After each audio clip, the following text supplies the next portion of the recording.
Une entreprise cotée, leader européen des paiements, vient de s'effondrer en bourse, moins 38% en une seule journée.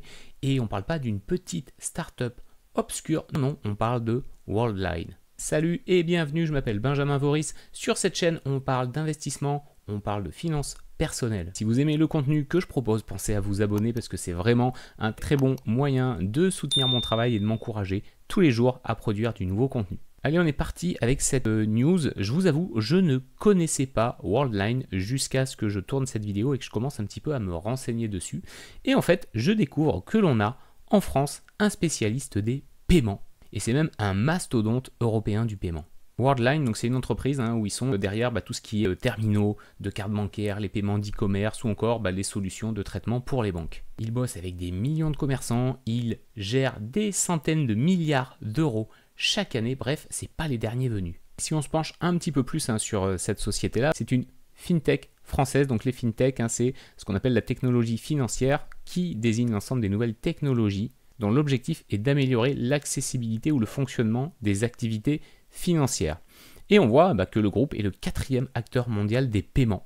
Première nouvelle, je ne savais même pas qu'on avait ça en France, avec 18 000 employés et une présence dans plus de 40 pays. Donc on est vraiment sur une belle entreprise déjà. On a un chiffre d'affaires en 2024 qui est à plus de 4,5 milliards d'euros. Elle a été un temps comptée sur le CAC 40, ça veut dire qu'elle a fait partie des plus gros fleurons et des plus grosses entreprises françaises. Mais ce qui va nous intéresser aujourd'hui, c'est notamment des choses qui sont liées à des chiffres comme ça, où on voit que le groupe a son cours qui a chuté de 93% en 2 ans. Donc c'est plus qu'une dégringolade, c'est la descente aux enfers. Et notamment, ce qui a causé cette chute, on le voit, c'est une perte de rentabilité. Donc ça, c'est souvent un critère qu'on regarde dès le début en bourse, est-ce que l'entreprise est rentable? Mais pas que, parce que là, il y a autre chose qui a joué, et je pense qu'il y a eu un effet de catalyseur là-dessus, c'est le scandale lié à sa gouvernance des clients dits à haut risque de réputation. Et surtout, on va voir ce que ça peut nous apprendre, nous, en tant que particuliers, en tant surtout qu'investisseurs particuliers, parce qu'il y a des leçons à tirer de tout ça. C'est pas la première fois que l'entreprise plonge vraiment très très fort au niveau de la bourse, puisqu'elle a eu une très très grosse chute en octobre 2023 avec un plongeon de 60%. Je ne sais pas si vous vous rendez compte, 60% de chute en un temps record, c'est catastrophique pour un investisseur. Évidemment, c'est aussi catastrophique pour l'entreprise, mais là, on va se mettre du côté vraiment de l'investisseur. Donc, notre position à nous, c'est quoi les conséquences? Quand j'ai investi énormément d'argent sur une entreprise et que le cours de cette entreprise chute très très fort, je perds vraiment beaucoup d'argent. Alors, quand je dis je le perds pas vraiment tant que je ne revends pas mes actions, mais malgré tout, sur des chutes comme ça, en général, il y a de quoi s'inquiéter. Et là, ce qu'on apprend, c'est que hier, l'action a encore dévissé de 38,3%, ce qui est énorme. Et là, la cause de la chute, elle est peut-être un peu financière, je ne suis pas allé regarder, mais en tout cas, la cause identifiée ici de la chute, elle est plutôt liée à une enquête qui a été menée par des journalistes. Et ils ont découvert que Worldline, elle aurait validé des paiements pour des clients qui sont très sensibles. Des jeux illégaux, des sites pornographiques qui sont controversés, des réseaux de blanchiment d'argent. Et apparemment, ça dure depuis des années. Résultat, quand il y a une bombe comme ça qui est lâchée, les marchés panique. En fait, même si l'entreprise a dit en 2023 c'est bon, on arrête, parce que si l'enquête revient, s'il y a des nouveaux éléments qui arrivent, c'est trop tard. Et là, elle se prend un gros 38% sur la face en une seule journée. Alors si on regarde au niveau du cours de la bourse, c'est-à-dire qu'en l'espace, vous voyez, d'une journée, le 24, on est sur une valeur qui culmine à 4,56 euros. Et aujourd'hui, alors c'est un tout petit peu remonté, mais en tout cas le 25, on est tombé très bas à 2,75. Ça veut dire que l'action a perdu presque la moitié de sa valeur. Et ce qui est encore pire, c'est que si justement on remonte un peu plus loin, et notamment à 5 ans, et on voit que le cours de l'entreprise qui était monté jusqu'à 84 euros vaut aujourd'hui à peine 3,36 euros.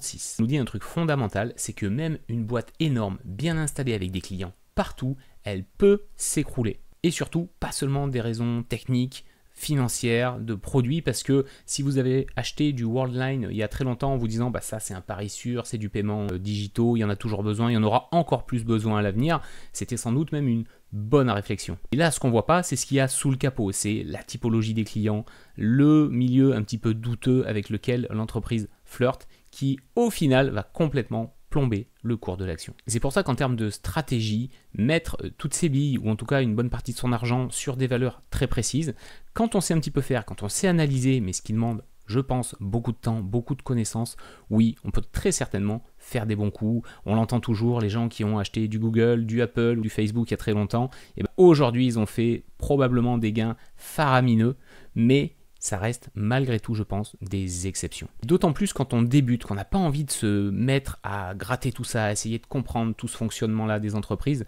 ça peut être très intéressant, mais je ne pense pas que ce soit la majorité des gens qui ont envie de se plonger là-dedans. Moi, le premier, ce n'est pas des choses qui m'intéressent. Ce qui m'intéresse, c'est d'avoir de la croissance sur du long terme. C'est de ne pas me poser de questions, c'est de dormir tranquille, qu'il y ait des hausses ou qu'il y ait des baisses. À ce sujet, je vous ai fait une vidéo notamment sur ce qu'on appelle le DCA, le Dollar Cost Averaging, qui consiste à investir de manière régulière tous les mois, par exemple. Et ça, c'est une stratégie qui, pour moi, investisseur privé, est beaucoup plus sereine. Que les ETF prennent tout leur sens parce qu'avec un ETF diversifié, par exemple un ETF monde, eh ben on voit que à horizon de long terme, la croissance elle est là. Bien sûr, il y a des moments où ça chahute un peu. Là, en 2020, on a la crise du Covid, mais on voit que ça ne dure pas et que, de toute manière, une fois que l'économie repart, une fois que les marchés retrouvent confiance, eh ben, on retrouve aussi de la croissance. Et c'est toute la force d'un ETF, c'est que, contrairement à ici, où vous n'investissez que dans une entreprise avec un risque énorme si l'entreprise se casse la gueule, et avec, à l'inverse, j'en suis bien conscience, des gains qui peuvent être énormes aussi si l'entreprise est en croissance. Moi, très honnêtement, je préfère pas avoir à me poser trop de questions, pas avoir à analyser tout ça, faire un investissement à la papa, tranquille, tous les mois sur des choses qui sont plus diversifiées, plus sécurisées. En tout cas, plus sécurisées à long terme. Parce que oui, à court terme, on peut prendre très cher. Si là, j'avais eu besoin, par exemple, en mars 2020, de retirer l'argent que j'ai sur mon PEA, j'aurais perdu énormément. Mais ça, c'est pas un problème si vous avez une vraie stratégie et des objectifs qui sont bien définis. Si vous avez des objectifs et qu'en face de chaque objectif, vous avez mis une stratégie qui est pertinente, je sais que l'argent que j'ai placé en bourse, j'en ai pas besoin maintenant, il est là juste pour travailler pour l'avenir. Et si dans cet ETF, il y a une boîte qui dérape, pas de souci, les ETF, ils sont auto-nettoyants, donc elle sera retirée de l'ETF et remplacée par une autre qui est plus performante. Donc oui, il y aura peut-être une petite chute, mais je pense que je vais même pas la sentir. Ce qu'il faut que vous reteniez, c'est pas parce qu'une entreprise est cotée, connue ou même numéro 1 dans son domaine qu'elle est sans risque. On a vu des grosses boîtes, des BlackBerry, des Kodak, qui étaient des fleurons de leur industrie, se casser la gueule, voire disparaître quasiment. Worldline, c'était censé sur le papier être une valeur qui est solide. Aujourd'hui, c'est un rappel brutal que la réalité, elle peut très rapidement vous rattraper. C'est pour ça qu'en investissement, il y a une chose qui est essentielle, c'est formez-vous, diversifiez, comprenez ce que vous achetez, n'achetez jamais un truc que vous ne comprenez pas. C'est comme ça qu'on évite les pièges et c'est comme ça qu'on évite aussi les mauvais investissements. C'est la stratégie que j'ai adoptée, elle me permet de dormir tranquille. Dans quelques jours, je vais remettre une petite cartouche sur un ETF Monde ou peut-être du SP500 et ça ira très bien, ça sera largement suffisant parce que c'est adapté à mes objectifs et c'est une stratégie qui me correspond. Évidemment, tout ça, ce ne sont pas des conseils en investissement, on a tous une situation différente. Ce qui est important, c'est de travailler dessus avec quelqu'un qui peut vous aider, idéalement un professionnel. Si malgré tout vous voulez démarrer votre réflexion, j'ai un outil que je vous mets à disposition juste en dessous dans la description. Il vous permet de créer un bilan financier flash de votre situation. Ça vous donne une image à l'instant T de votre patrimoine, de vos actifs, et c'est souvent le point de départ d'une bonne réflexion patrimoniale. Allez le tester, dites-moi ce que vous en pensez. Moi je vous laisse là-dessus. Prenez soin de vous et de vos finances. Ciao.